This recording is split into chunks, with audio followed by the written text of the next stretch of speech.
Han pasado ya 4 años. En nuestro primer encuentro fuimos 75 corredoras. Ahora somos miles.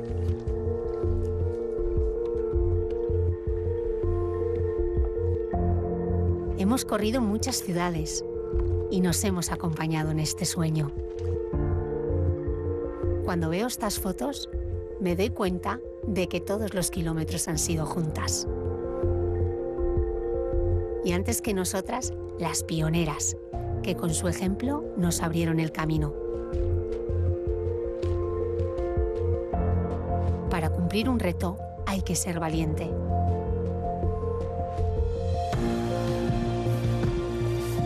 Esta es nuestra historia. Esto es Mujeres que corren.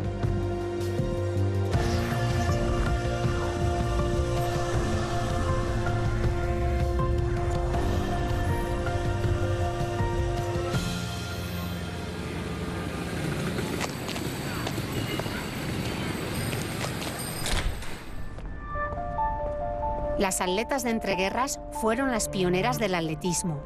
Ellas dieron los primeros pasos.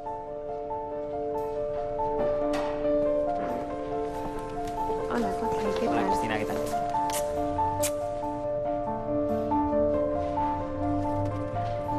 Jorge, tú eres un experto en todo lo que tiene que ver con la historia del deporte femenino español. Así que me gustaría que me contases cuál es la primera aparición del deporte femenino en España. La primera española fue una mujer que corría medio fondo y carreras de cross.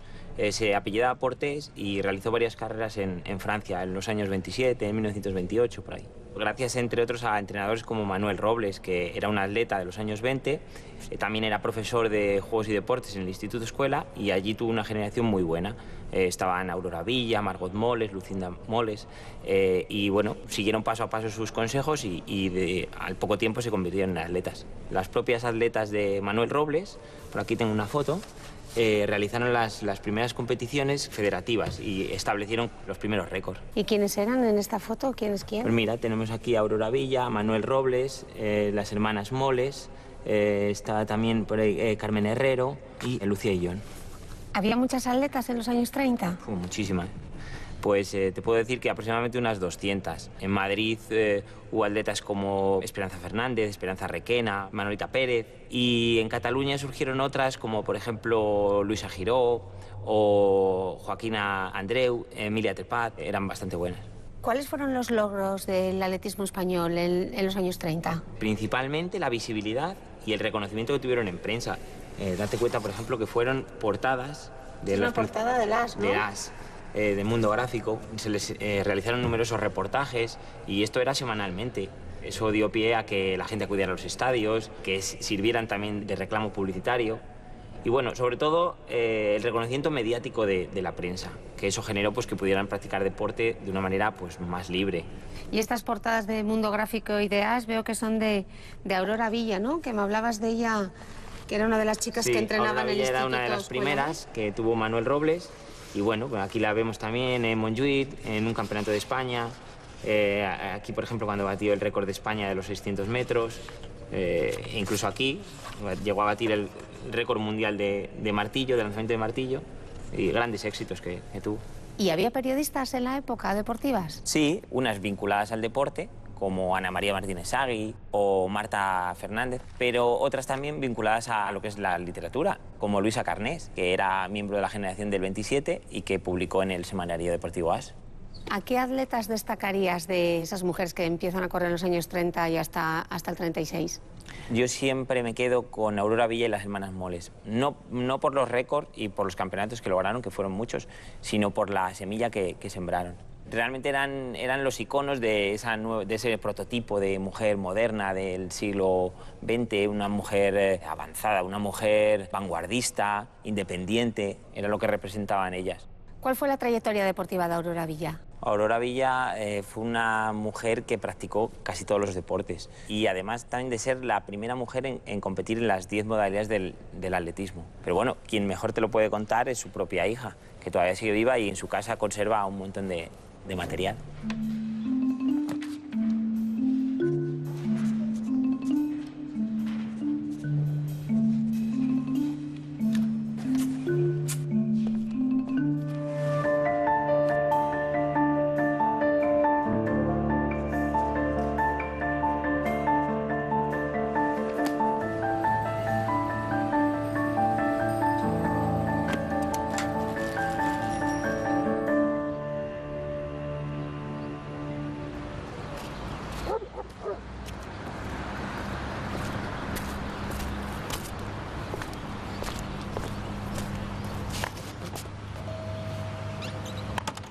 Hola, Aurora. Hola, ¿qué tal? Muy bien, ¿y tú? Bueno, qué cantidad de copas. Sí, la verdad es que son muchas para la época y son muy variadas. Mira, por ejemplo, esta es de la Laguna de Peñalara del año 32. Que ganó. Sí, ganó la carrera, ganó 2 años.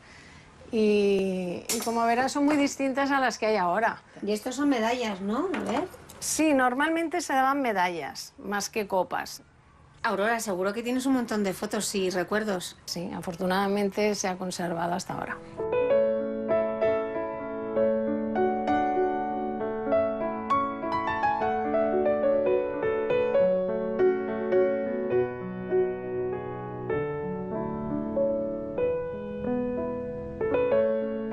Y estas fotos, Aurora, son de tu madre cuando era una niña, ¿no? ¿En qué año nació? Sí, mi madre nació en el año 1913. Su padre fue Luis Villa, fue el primer violonchelo de la banda municipal cuando se creó en 1912. Mi abuelo fue una persona muy liberal y muy avanzada en su tiempo también. Al principio la llevó a un colegio de monjas y luego cuando vio que la enseñanza era tan nefasta, pues decidió cambiarla al instituto escuela y ahí le cambió la vida a mi madre. Tu madre no solo fue una pionera del deporte, ¿no? Sino también fue una pionera en el campo profesional, ¿no? ¿Cuántas mujeres estudiaron medicina con tu madre?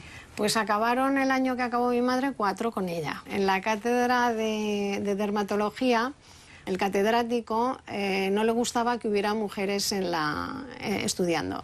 Y entonces hizo el comentario, que me refería a mi madre, de que las mujeres deben de estar en casa zurciendo calcetines. El catedrático Buenaventura Carreras no daba matrícula de honor de entrada en un examen, entonces exigía que todos los alumnos se presentaran al examen final, pero solo daba sobresaliente. Entonces, pues mi madre va al examen, cuando coge el catedrático la prueba, le dijo al ayudante, este examen está copiado. Y dijo, no señor, no. Estaba delante de mí y no hacía nada más que pedir hojas y yo la vi cómo escribía. Fue la primera alumna que le dio de entrada matrícula de honor. ¿Y tú crees que el deporte ayudó a tu madre a ser una mujer tan tenaz, no? Sí, le enseñó la disciplina, le enseñó la perseverancia y no tirar nunca la toalla, desde luego. ¿Y qué enseñanza te ha dejado a ti tu madre? Su vida.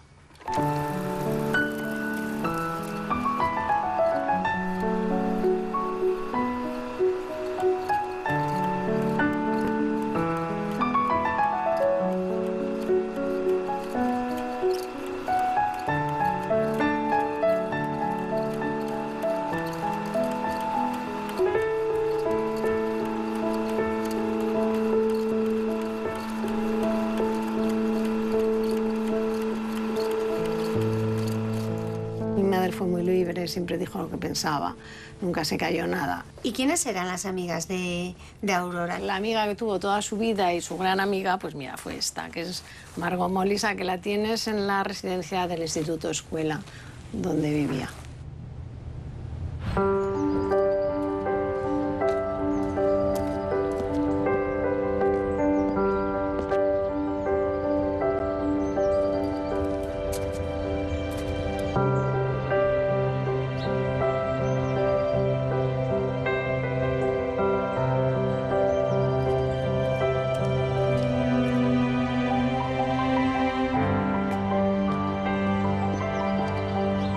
Me han dicho que tú me puedes contar muchas cosas sobre quién era Margot Moles. Sí, bueno, Margot Moles fue una grandísima deportista. Era una chica catalana que vino a Madrid en 1927, cuando ella tenía 16, 17 años, porque su padre entró a trabajar en el Instituto Escuela, que era un instituto público muy moderno y muy progresista de la época. Bueno, y justo esta foto de Margot Moles está tomada aquí mismo, ¿no? Aquí mismo. Los padres de Margot eran los directores de esta residencia y aquí vivía toda la familia. Aparte estaba muy cerca del colegio, pues donde las hermanas Moles daban clases de educación física. Tengo de hecho otras fotografías que me gustaría que me las comentases. Esta es Margot Moles en una foto de estudio de los años 30 y esta es su hermana Lucinda, que era 3 años mayor y fue también una grandísima deportista.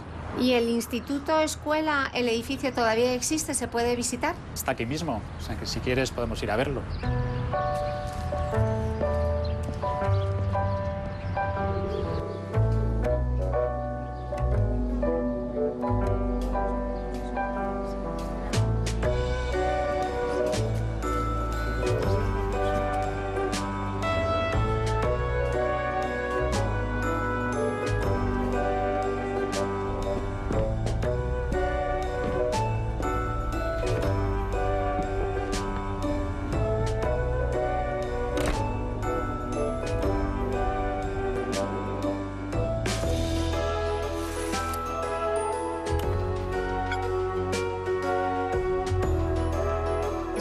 es nuestra protagonista, Margot Moles, ¿no? Sí, pues ahí está en clase de educación física, se fomentaba la coeducación y ahí es donde empezaron a practicar atletismo, que en este colegio era el primero de España en el cual se hacía este deporte. Aquí podemos ver las exhibiciones atléticas que hacían al final de curso. Se reunían todos en el campo de deporte y hacían una especie de olimpiada al estilo griego. Eran auténticas atletas multidisciplinares estas mujeres, ¿no? Sí, sí, hacían de todo, sin preocuparse por lo que dijera la familia, por que le dijeran la sociedad de entonces. Esto es ya en 1933. Una delegación fue a los Juegos Universitarios de Turín. Fue la única mujer española que fue y marcó un récord mundial universitario. Fue la mejor esquiadora de España de los años 30. Fue la primera española con Ernestina de Herreros que participaron en unas Olimpiadas de invierno. Una española de hoy. Practica el esquí y la natación. Corre en moto, monta a caballo, tiene ganados varios récords, hace finas labores, es una estudiante muy aplicada y sabe gobernar una casa. Completísima, como puedes ver. Llevaron pantalones cortos, con camisetas sin tirantes, incluso sin sujetadores en ocasiones. Y aquí está Margot con su marido. Sí, es su marido, Manuel Pina. Empezó la guerra y entonces Manuel Pina, como era muy buen esquiador, pues se apuntó al batallón alpino. Defendiendo la República. Defendiendo la República, sí. Margot se quedó embarazada y dio a luz a principios de 1939. Cuando acabó la guerra, a Manuel Pina le detuvieron hasta que en 1942 le fusilaron. Perdió la casa donde vivía, estaba viuda, con apenas 30 años, una hija pequeña. La familia se exilió y entonces cuando fusilaron a su marido, pues la única opción que le quedó fue dedicarse a las labores, a bordar ropa. Entonces, desde entonces pues llevó una vida bastante discreta y bastante pues, recluida, ¿no? en su casa.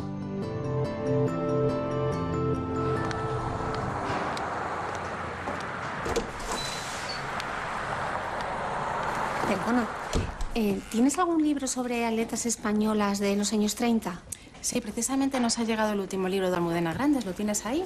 Que habla sobre Clara Stauffer, que es una atleta de esa época.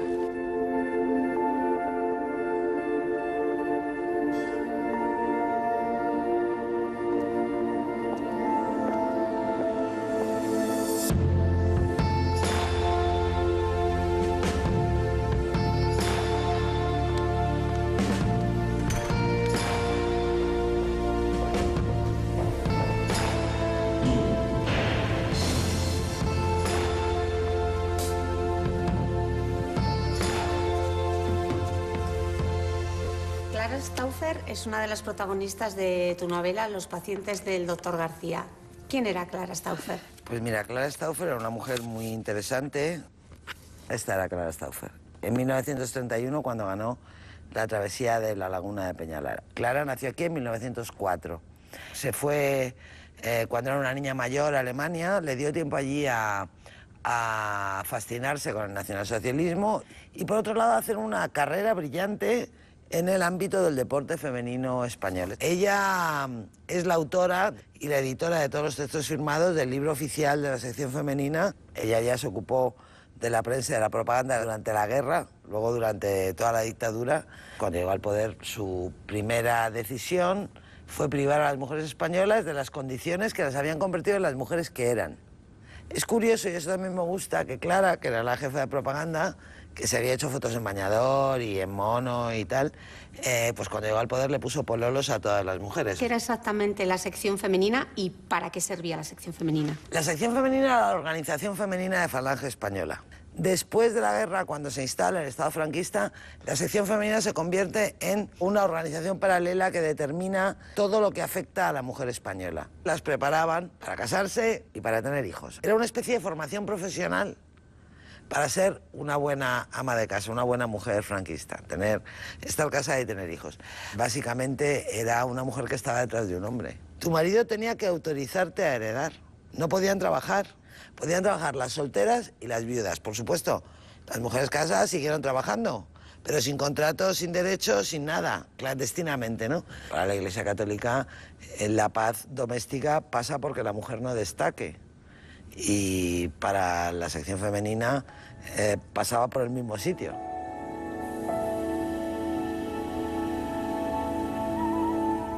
¿Qué pasa con el deporte femenino entre 1939 y 1961, que es cuando se aprueba la nueva ley del deporte? El deporte femenino desaparece del panorama, ¿no? Me imagino que las primeras que compitieron se sentirían pioneras y primeras y únicas. Cada generación está abocada a sentirse pionera, porque los logros no se consolidan. Yo creo que las mujeres españolas deberíamos proponernos dejar de ser pioneras de una vez. ¿Qué herencia nos han dejado a las mujeres, esas intelectuales, deportistas de aquella época? Estas mujeres que iban a la universidad, que competían, que se quitaban el sombrero. Un día iban cruzando la Puerta del Sol Maruja Mayo, Margarita Manso, que eran pintoras, Salvador Dalí y Federico García Lorca. Entonces los cuatro decidieron hacer una gamberrada y quitarse el sombrero. Entonces ellas se dieron cuenta de que a ellos les miraban y se reían y a ellas las insultaban. Durante siglos las mujeres han llevado tapada la cabeza, eso es un gesto de sumisión. Entonces a mí me emociona mucho que hubiera un grupo de mujeres que se quitaran el sombrero y se llamaran a sí mismas las sin sombrero.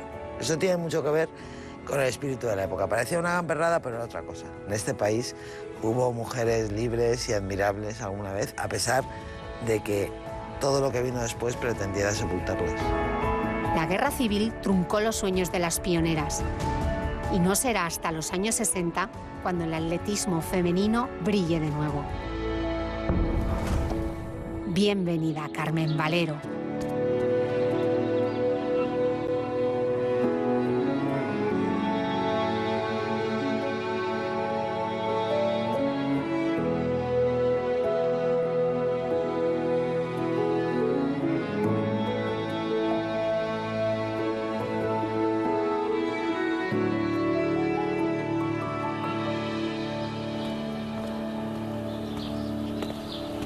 Bon dia, nena. Pep, ¿cómo estás? Molt bé, ¿y tú? Bien. Entrenando Bien. como siempre. Sí, pues un poquito solo. Solo un poquito. Sí. Recuerdo tantas cosas. Podríamos ir a la tienda que tengo yo, muestras antiguas y modernas, para poder contrastar y recordar tú lo que corrías y lo que corren ahora.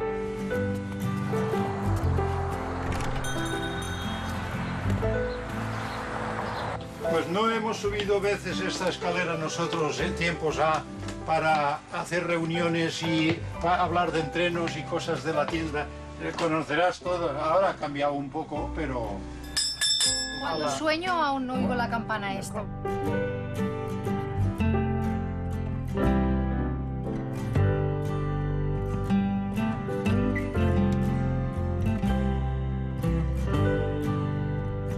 ¿Te acuerdas que las braguitas estas no las podía llevar por aquí porque me decían desde Guarra, vete a lavar los platos y tal? Luego la camiseta, no sé si recuerdas que esta camiseta fue la que llevé en todas las pruebas internacionales. ¿Con esta quedaste campeona del mundo? Sí, con esta. Y mira, los ¿Sabes coleteros. Muy bien. Y aquí está. Muy bien. Luego también la zapatilla. Hombre, no, bueno. esa.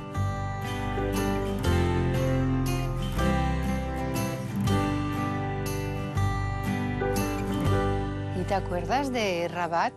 Que me hicieron la prueba aquella del test, que si me gustaban los hombres. Sí, esto sí. fue una cosa muy fuerte. Me hicieron bajar un poco la braguita y ver a ver si tenía el pene o la vulva. Sí, ahora no se hace eso. Y en cambio, pues luego me preguntaron, ¿te gustan los hombres? Y yo, claro, tan inocente, sí, sí, sí.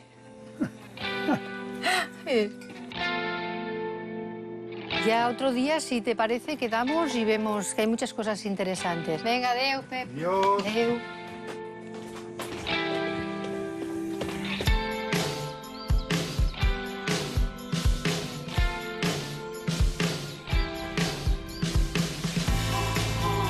Estamos en el bosque de Candeo, donde realicé todos mis entrenos para preparar los campeonatos del mundo. Es una de las zonas que realmente cuando tengo un momento hago una escapada. Para poder competir, la sección femenina nos pedían que hiciéramos una canastilla, un vestidito de bebé y luego un examen de política. El campeonato del mundo del año 76 fue, bueno, según para mucha gente como un imprevisto, para mí la verdad tenía mucha ilusión porque el año anterior ya había quedado tercera del mundo. Y bueno, cuando realmente teníamos de hacer una reunión, la técnica que se hace siempre, hablamos con el directivo y nos dijo que a las 7 del sábado teníamos la reunión. A las 6 de la tarde lo vemos por los pasillos del hotel y le preguntamos, oye, pero no era a las 7 la reunión. Dice, no, es que como éramos pocos, lo hemos hecho nosotros y tal. Vosotras, las españolas, sois unas culonas y unas pechugonas. Dice, hacer lo que podáis. Me pasó después que cuando estábamos en domingo corriendo, pues en los últimos 300 o 400 metros lo veo animando en la recta final de la competición y me paro delante porque iba como un poco distanciada del grupo y le digo, con qué culonas y pechugonas, ¿no? Claro, se quedó que no supo qué decir y ya luego me vino a buscar a la meta a pedir disculpas y tal, y le dije, bueno, no pasa nada, no pasa nada. Gané el campeonato del mundo y cambió poco, porque realmente la única cosa que cambió fue el tema de prensa, y a nivel federativo no cambió mucho, porque la preferencia eran los chicos, nosotras éramos pocas también. Los premios de las mujeres por ganar un campeonato del mundo eran 100.000 pesetas y los hombres era 1.000.000 de pesetas. ¿He exigido mis derechos? Pues sí, siempre, porque creo que es inhumano que, porque sea mujer, no tenga los mismos beneficios que un hombre. No me he callado nunca, porque creo que era la manera de evolucionar.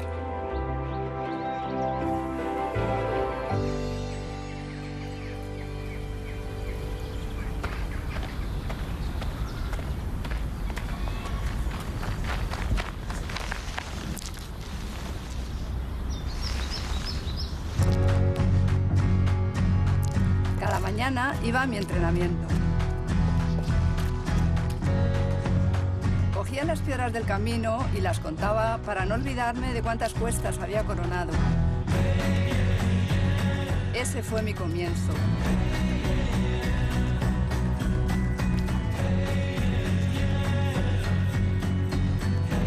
Lo que vino después es otra historia.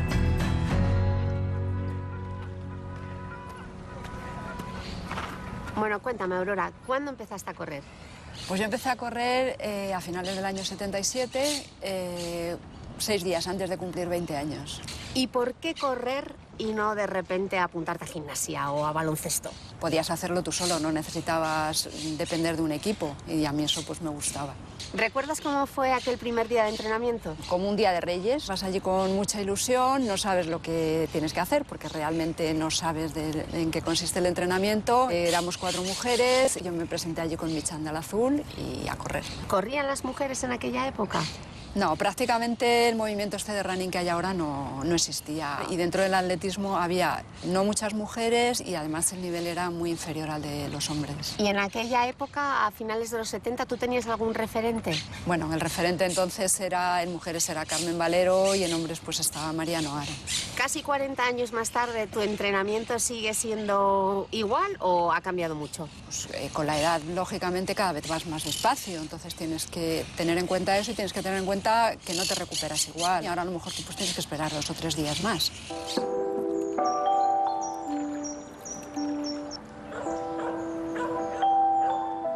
Bueno, Aurora, cuéntame, ¿qué pasa en 1986 cuando tú te casas? Pues estoy organizando una celebración con mis compañeros de trabajo y mi jefe me dice, bueno, ahora dejarás de correr, ¿no? Y digo, pues no, ¿por qué? Pues tu marido a lo mejor quiere que te dediques a él, quiere que dejes de correr. Y yo, no, mi marido es el primero que me apoya, yo voy a seguir corriendo. A los 2 o 3 días fue la primera vez que fui internacional con la selección española y me fui yo sola a competir a Francia y mi marido se quedó en casa. ¿Y en qué categoría consigues tú los mejores resultados? Cuando cumplí los 35 o 40 ya me metí en el atletismo máster y ahí ya pues empecé a conseguir éxitos internacionales y récords con 45 años, con 50, con 55. Y de todos esos logros que tú has conseguido, ¿Cuál es quizá el que te sientes más orgullosa?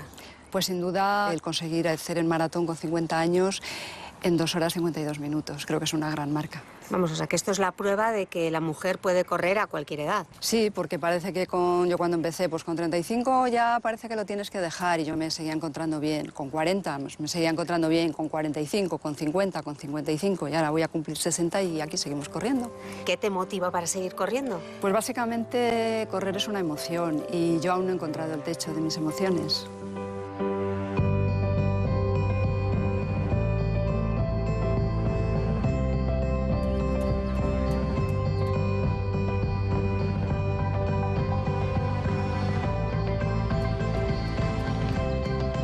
Ser atleta y madre ahora es algo muy normal, pero no en aquella época. En aquella época, a los campeonatos del mundo íbamos solo 3 mujeres. Mi hijo Álvaro os puede contar su experiencia.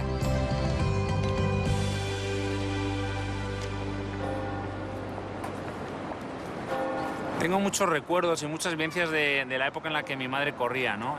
La verdad que pasa desde las competiciones, los campeonatos, los entrenamientos, pues a pasar unos Reyes Magos en Canarias, a ir por ejemplo, a concentraciones a Francia o a la Sierra de Madrid para los entrenamientos en altura. Yo tengo un muy buen recuerdo y vamos, lo recuerdo con mucho cariño. Mi padre me prohibía hacer deporte. Mi padre no me facilitó nada lo de ser deportista. No le gustaba que fuera a los desplazamientos y no me dejaba ir. Pero me casé muy joven y mi marido sí me facilitaba el hacer deporte, que luego fue mi entrenador. Entonces tuve 2 fases, la de que mi padre me prohibía y luego mi marido que me apoyó siempre para hacer deporte. En mi época yo conciliaba, aunque yo no conocía la palabra ni sabía que existía la palabra conciliar, pero evidentemente conciliaba mi vida de madre, de profesora, de atleta, a base de mucha organización. Yo he trabajado durante más de 30 años en el Colegio del Salvador y durante 10 años aquí en la compañía, en este colegio donde estamos ahora, que es la Compañía de María, siendo profesora de lengua y literatura. Fue una etapa de mi vida, digamos, y de la vida de mi hermano, que éramos unos niños un poco, digamos, especiales porque teníamos vivencias distintas a los niños de nuestros amigos de nuestra edad, ¿no? Siempre estábamos un poco toda la familia rodeando un poco las competiciones y los entrenamientos que tenía mi madre. Me levantaba pronto, daba mis clases, después a mediodía siempre hacía el entrenamiento de calidad, de series o de tiradas largas. Llegaba a casa, por la tarde volvía a entrenar, un entrenamiento ya más cortito, de gimnasio o de alguna carrerita más cortita, y luego por la noche terminaba muy cansada, hacía cenas y todos a la cama, y a la mañana siguiente vuelta a empezar. Los viajes, pues cuando eran al extranjero se solía quedar mi marido con los niños. Ahora que soy yo padre, concentrarse para competir con niños a veces en la misma habitación y demás, yo la verdad que me parece increíble. Y yo sí que recuerdo que esos campeonatos, pues la verdad que bueno, tenía su nerviosismo y a nosotros nos gustaba verla competir. No era lo idóneo porque había que estar muy concentrada y ellos eran pequeños, pero no quedaba otro remedio. Las madres de mis amigos yo no recuerdo ninguna que hiciera deporte. Yo de las de alta competición con las que yo me relacionaba, pues ninguna fue madre. No recuerdo la verdad su caso, es un caso yo creo excepcional y lo era en aquella época y ahora también. Sigo haciendo deporte a mis 68 años porque el deporte forma parte de mi vida. Para mí hacer deporte es como comer o como dormir. Me gusta que mis hijos y los niños en general pues hagan deporte tanto de equipo como individual. Los valores que puedes tener, la capacidad de sufrimiento y la superación que tiene el deporte individual pues son, digamos, algo vital para la formación de los niños y lo que da el deporte de equipo pues lo es también. Hemos peleado para que muchas mujeres ahora puedan decidir. Sing you a song, play you a tune of my affection, my little way to make you smile. So many shades, so many colors in all directions, paint the picture of your heart heart. Hold on, my love, 'cause you're my only one. Hold on, my love, 'cause you're the one I'm dreaming of. La psicología deportiva se ocupa de trabajar variables psicológicas, de entrenar variables psicológicas que afectan al rendimiento de un deportista. Muchas corredoras no han hecho deporte en su vida, entonces tampoco saben cuáles son sus límites, qué habilidades, qué talento, qué capacidades tienen. Y de repente buscas cambiar tu vida, tener hábitos de vida saludables, seguir la corriente que te inspiran muchas mujeres que corren y te das cuenta de que eres capaz, de que no era tan difícil y la idea de algo que no podía hacer o que creía que era una barrera para mí, lo he superado. Así que la seguridad viene un poco porque el deporte empodera a la mujer. Las barreras mentales de una mujer y de un hombre yo creo que son diferentes, porque el hombre cuando sale a correr no se plantea que le está robando tiempo a nadie. La mujer cuando sale a correr, sobre todo si es madre, piensa que le está robando el tiempo a otra persona, le está quitando tiempo a los niños. Las mujeres dejan de hacer deporte en diferentes etapas de su vida. Una muy significativa es la adolescencia. En el colegio hacen deporte con los niños, se apuntan al baloncesto, se apuntan al atletismo, a fútbol, a rítmica, a baile y de repente, pues en la preadolescencia, adolescencia, empiezan a quedar, a salir, a tener intereses por la ropa, ahora todas las redes sociales. Otra edad muy clara es cuando las mujeres se quedan embarazadas y tienen niños. ¿Por qué? Porque entre que das el pecho, en que tienes pocas horas de sueño, o entre que hay una dependencia enorme cuando el niño es muy pequeñito, no encuentras el momento para salir a correr. Yo creo que aquí lo importante es inculcar una filosofía de vida y que si durante un tiempo no encuentras el momento para salir a correr o para hacer ejercicio, no te preocupes, porque va a llegar. La actividad física también es importante para la salud mental, pero hay que practicarla de forma responsable. Por eso es importante hacer unas pruebas físicas previas.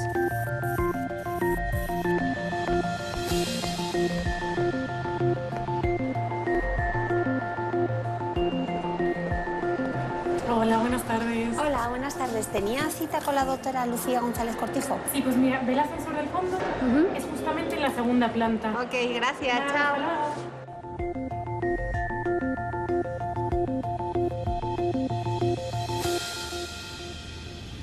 Hola Lucía, ¿qué tal? Hola, Cris. Doctora, ¿qué estáis haciendo? Pues mira, estamos haciendo un electrocardiograma a Olga, que es una paciente con cáncer de mama, que lo ha padecido. Es una de las pruebas que tenemos que hacer a todas las pacientes que empiezan a correr. ¿Y en qué consiste la prueba? Básicamente les hacemos 3 pruebas cardiológicas, que son un electrocardiograma, un ecocardiograma y una prueba de esfuerzo. Y esto es muy importante porque muchas pacientes con cáncer de mama han recibido quimioterapia que es cardiotóxica y nosotros tenemos que asegurarnos que el corazón está sano para que ellas empiecen a correr. Y para cualquier persona que quiera empezar a correr, ¿cuáles son las pruebas que deberían hacerse?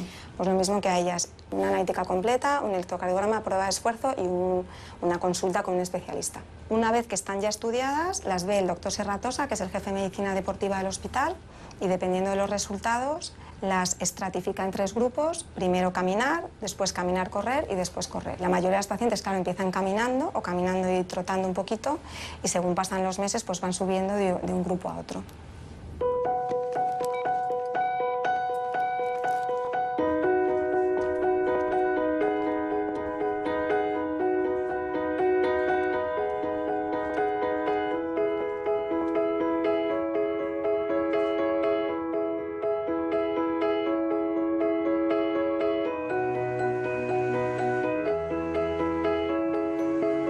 ¿Qué es Corren Rosa? Corren Rosa es un proyecto que ideé en el año 2015 para pacientes con cáncer de mama y ginecológico para entrenarlas para correr. Tenemos alrededor de 180, es un proyecto gratuito.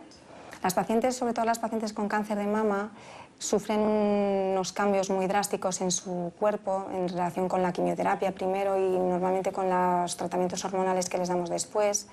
A muchas de ellas les inducimos una menopausia precoz y la mayoría de ellas cogen peso, tienen dolores articulares, les cuesta mucho por sí mismas hacer ejercicio.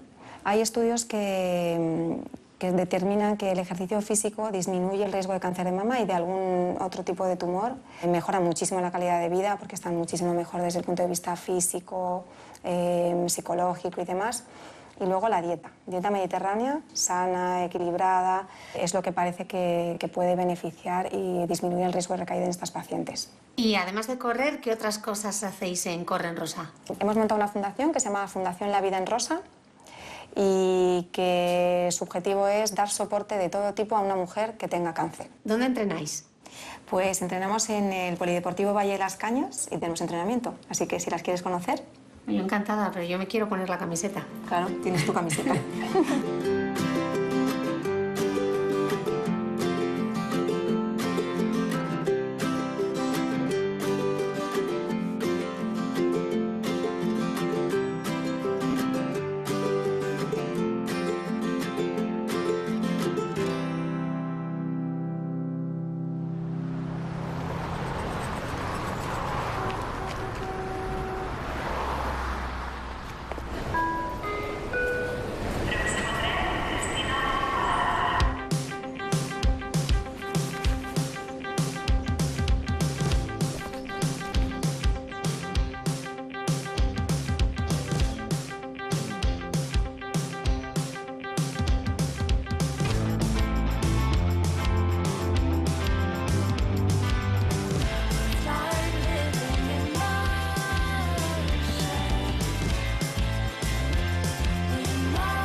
¿Con qué años empiezas a correr? Empecé con unos 12, 13 años, que fue cuando empecé el instituto. ¿Cuántos chicos y cuántas chicas entrenabais juntos? Pues éramos un grupito bastante numeroso y yo creo que éramos igual número de niños que de niñas, la verdad. Luego ya la cosa fue cambiando porque poco a poco con el paso de los años pues empezó a haber más niños que niñas. Empiezas a estudiar biología en la universidad y compaginas tus estudios con el atletismo. ¿Cómo lo consigues? No tuve que cambiar mucho mi horario, seguía yendo a la universidad por las mañanas y entrenaba por las tardes. Nada más acabar la universidad yo quería viajar al extranjero. Viví el primer semestre en Holanda, después estuve en Alemania y todo el segundo año lo pasé en Francia. ¿Cómo logras compaginar tus estudios con el atletismo? Bueno, pues eso fue lo más complicado, pero por suerte mi entrenador se comprometió conmigo desde el principio. Nos hablábamos por Skype casi todos los días, o sea, es la persona con la que más he hablado en todo este tiempo. Y además él me enviaba mi planning semanalmente y yo lo cumplía a rajatabla. Yo era la encargada de en cada ciudad encontrar los escenarios donde entrenar, tanto una pista de atletismo como unos caminos, y entrenaba la mayor parte del tiempo pues sola en los horarios en los que podía. Terminas tus estudios y decides apostar a tope por el atletismo. ¿Por qué? Realmente yo no tenía detrás un currículum deportivo que me sujetase, que dijese, bueno, esto va a ir por buen camino. Pero bueno, después de haber vivido la mejor temporada de mi vida, pues yo creo que el año se va a transformar en algo más. ¿Eres consciente de que hay muchas miradas puestas en ti? Pues sí, porque actualmente ya sabes que con las redes sociales es fácil tanto llegar a los demás como que lleguen a ti, ¿no? Y ha sido un apoyo muy grande, la verdad. ¿Pero en algún momento te has sentido un poco incomprendida? Mi entorno pues no es el de un centro de alto rendimiento, por ejemplo, que todo el que te rodea habla de deporte. Mi familia, pues como ya he dicho, disfruta del deporte de una manera muy amateur y les chocó mucho el ver cómo de pronto su hija quería convertirse o se iba convirtiendo en deportista casi profesional. Y con mis amigas pasa lo mismo. Mis amigas de toda la vida me apoyan y me quieren mucho. Les resultaba raro, pero ahora que las cosas empiezan a salir, empiezan a entenderlo. Bueno, y ahora tú eres el referente para muchas niñas. Sí, la verdad es que si algo me está gustando de poder empezar a tener, no sé, una imagen o algo que transmitir, es eso. Es que puedo decirle a la gente joven qué te aporta el deporte y en concreto algo que me gusta mucho es poder transmitírselo a las niñas, que tienen que seguir, que el deporte y en concreto el atletismo enriquece tu vida, te trae personas, te trae experiencias, te trae viajes y te transforma para bien como persona. Entonces, si algo puedo hacer y encima es eso, pues me encanta todavía más lo que hago. ¿Qué ha supuesto para ti estos dos últimos logros? El Campeonato de Europa de Selecciones y ser además campeona de España de 5.000 metros. Pues es una satisfacción enorme, claro.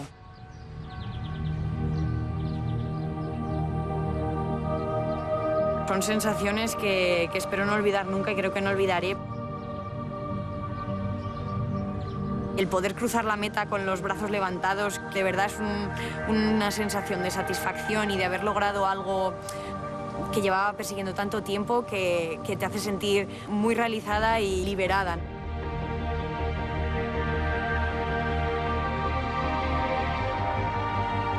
En un momento te das cuenta de que todo merece la pena.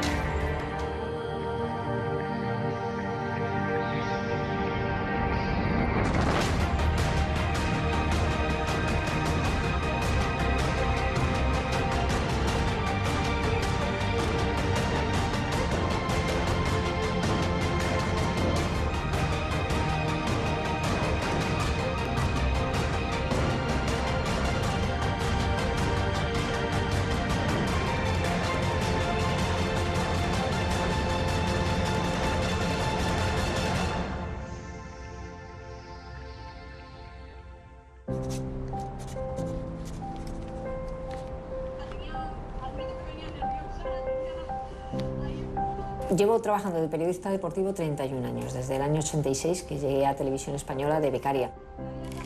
El que una mujer deportista tenga éxitos supone convertirse ella misma en un referente para niñas que están empezando a hacer deporte. Es difícil de conseguir porque es verdad que todos esos años de oscuridad y de no salir en los medios hace que parece que desaparezcan, que no existen, y sin embargo no están.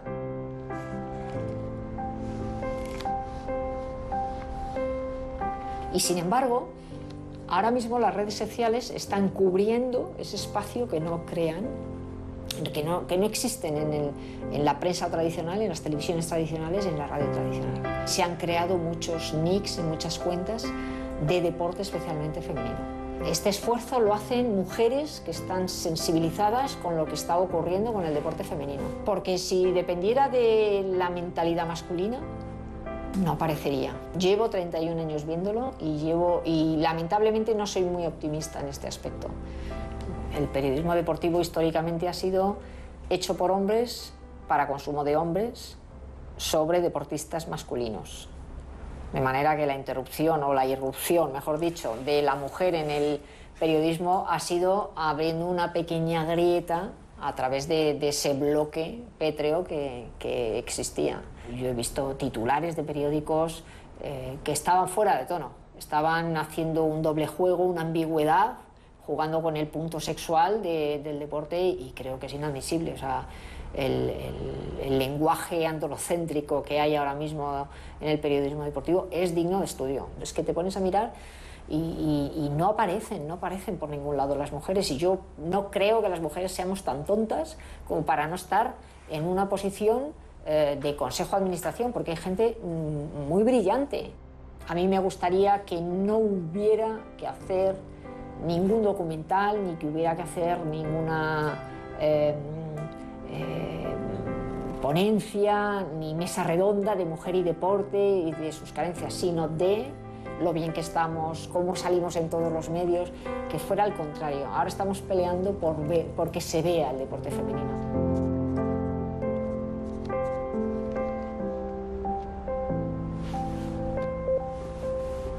Comienza la EDP Medio Maratón de la Mujer en Madrid.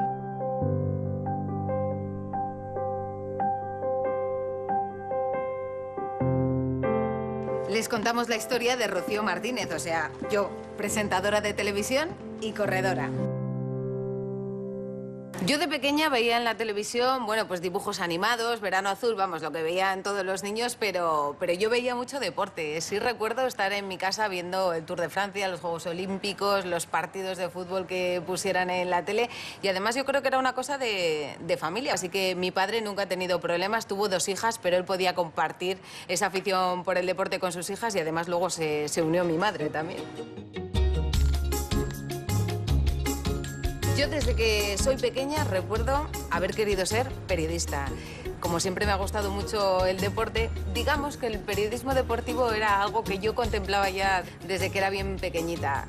La información deportiva te permite contarle a la gente cosas que le gustan, cosas que le hacen disfrutar, aporta momentos de felicidad que hay muy pocas cosas en la vida que que consigan crear esas sensaciones. Yo al deporte solo le veo cosas buenas y entonces a contar y hablar de deporte pues solo le veo cosas buenas también, pero destacaría especialmente la pasión. Soy mujer en un terreno de hombres, sí, pero yo por mi experiencia personal solo puedo decir cosas buenas. A mí aún hoy en día hay quien me sigue preguntando, pero tú, ¿por qué deporte? ¿No? Y eso es una pregunta que no le hacen a ningún hombre. Sí que es verdad que bueno, que a las mujeres se les exige un poquito más en cuestión de físico, pero bueno.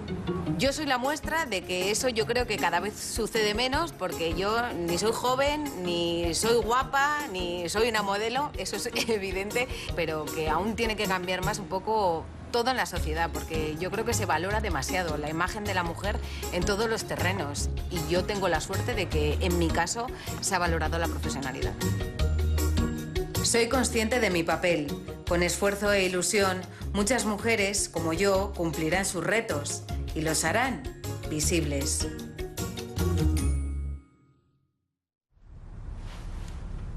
Ana Lucía Santiago Rodríguez, EDP, Media Maratón de la Mujer, Mujeres que Corren.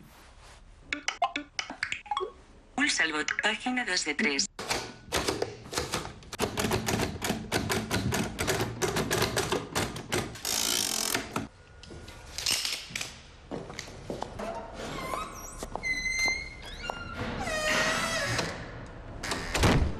Una persona ciega corre agarrado a su guía a través de una goma elástica o una cuerda y se busca siempre sincronizar los movimientos para poder llevar un ritmo más o menos equilibrado. En Madrid solemos entrenar por la Casa de Campo, el Retiro y sobre todo por los barrios de Madrid me gusta mucho. Es una manera de descubrir la ciudad y percibir todas esas cosas hermosas que esconde. El sitio por el que más me gusta correr es, sin lugar a duda, Lavapiés, porque es una mezcla de culturas, de olores, sabores, ritmos, acentos, y a mí me encanta esa fusión que se consigue y percibirla mientras corro es un lujazo y como me lo puedo permitir, pues normalmente siempre que puedo me escapo a correr por allí. He deseado ver en un momento puntual en mi vida y es cuando tuve a mi hijo. En ese momento me hubiera gustado poder ver su cara y creo que es la única vez que realmente he sentido pues, tristeza de no poder ver. Cuando era pequeño, como yo aún conservo un pequeño resto visual, lo ponía en la ventana y con la luz natural, con la luz del sol, intentaba descifrar un poquito sus rasgos.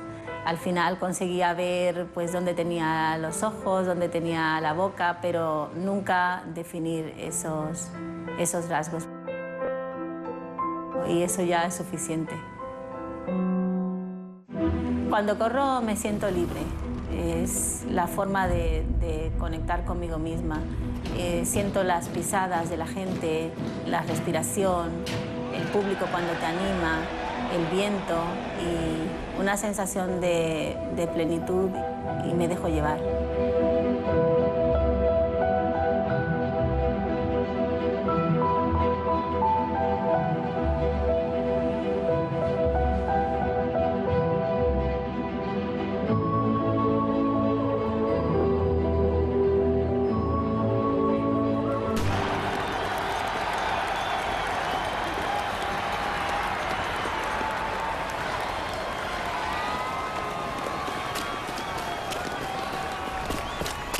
Voy bien, tú tranquila que de momento voy bien. Ana, en 20 metros vamos a hacer un giro a la derecha, cuando yo te diga. Ahora. Vale.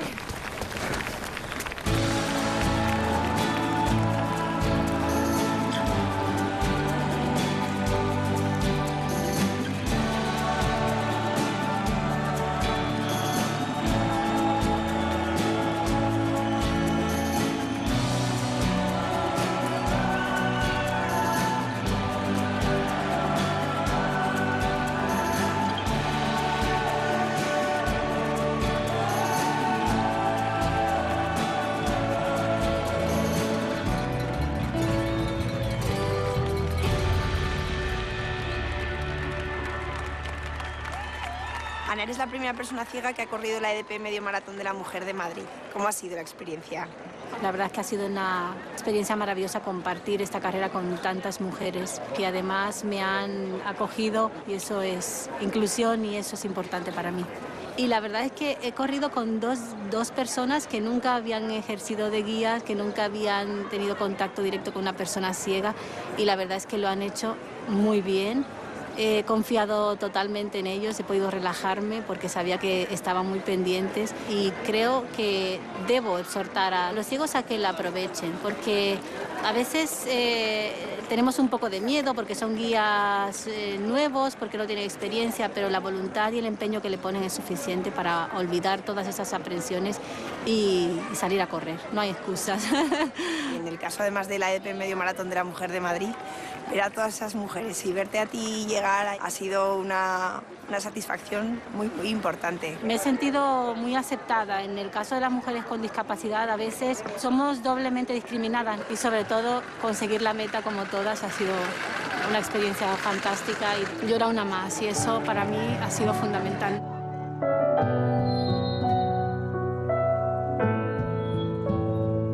Elena, estás al frente de la Fundación Trinidad Alfonso. ¿Cómo apoya esta entidad el deporte?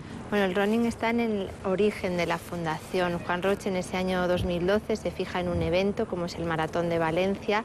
Ese maratón para él le inspira el poder hacer este proyecto, porque ve que la gente beneficiaria, los corredores, se implican desde el primer momento que deciden correr una carrera. Y además, el Maratón de Valencia era un evento que proyectaba una imagen muy positiva de la ciudad, esas imágenes preciosas de la salida y de la meta, en un momento en el que Valencia estábamos saliendo de una grave crisis económica, social y de valores, y le pareció que el evento pues, tenía muchas posibilidades para convertirse en lo que es ahora, que gracias a la implicación de muchos actores pues hemos conseguido que tenga la etiqueta de oro de la Federación Internacional.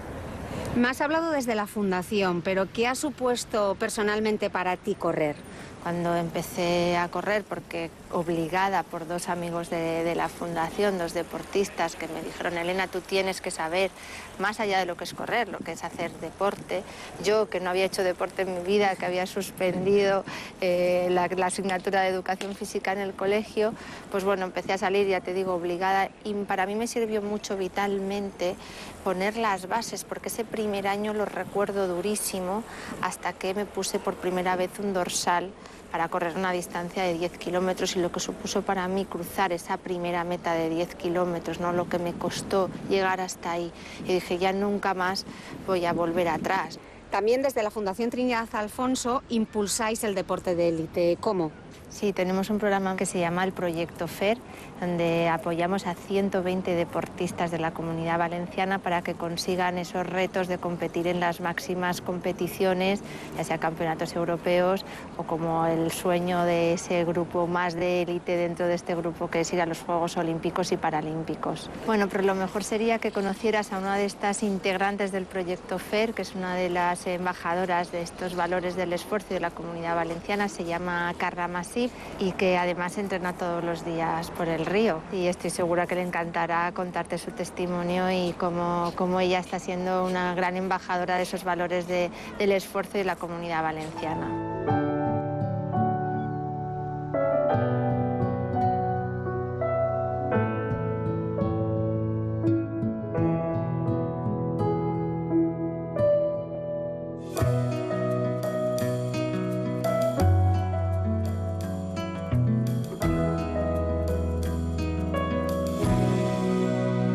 ¿Desde cuándo formas tú parte de este proyecto FER? Pues justo me uní el año pasado con 19 años. ¿Y qué ha supuesto para tu trayectoria deportiva formar parte de este proyecto FER? Me ha dado mayor visibilidad y mejora en los entrenamientos, y me ha ayudado mucho a crecer internacionalmente.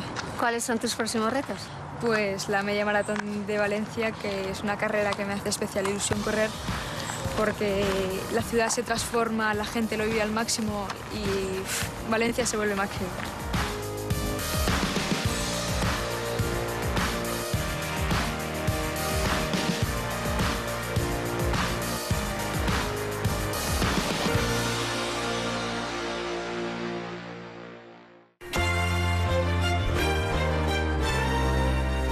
Bueno, Cris, ¿qué? ¿Corremos un poco? Sí, me apetece mucho, pero es que tengo una sorpresa para ti. ¿Sí? Me he venido con refuerzos. Ah, pues, vamos a por ellos. Vamos.